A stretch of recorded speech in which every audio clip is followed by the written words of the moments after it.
แต่บุญหลายสายยาวเอาปอนโนดไม่ออกส่งอาจารย์เด้ส่งอาจารย์ถุงอาจารย์มีอยู่แต่บ่ได้ยางแต่บัดปอนได้หลายเด้อบัดปอนตอนสุดท้ายพายไว้ก็ได้นะเอาพายไว้ขน่อยพายไว้ก็ได้ยางคืนว่ะพายนี่ก็ยางแม่นบ่แม่นถุงสุดแล้วก็ยางลงยืนห้อยอยู่นี่สุดแล้วก็พื้นกันนี่นะอาจารย์เนี่ย เอามาป้อนก้อนหมูเอามาป้อนก้อนหมูมาขน่อยสิป้อนตัวย้อนนะเอาสาธุโอ้รัดคิวได้ดีนะรัดคิวสาธุเอารัดคิวเด้อรัดสาธุสาธุเนาะขอบคุณสู่เอาตอนนี้ก็ที่ว่าพระเจ้าประสงค์ที่ว่าออกจากกฎแล้วตักบาตรได้ออกก่อนทงก่อนถ่ายเด้อเพื่อเป็นสิริมงคล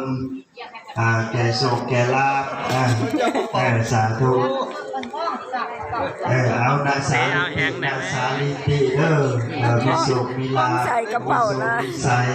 ล้มขุ่มเลยปีใหม่ผ่าใหม่แล้วเนาะแต่ได้พอดีกับไปนำปีเก่าหมดแล้วเราตอนนำปีใหม่หาเงินหาคำกันถึงให้เกิน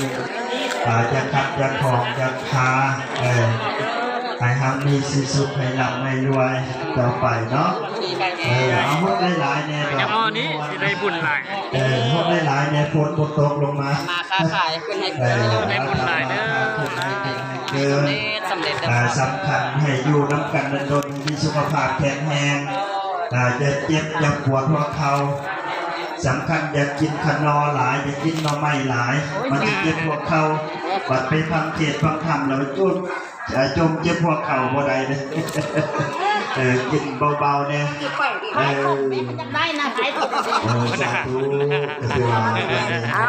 สุดท้ายเอาอีกวันหนึ่งมาใส่คุณวัฒนชัย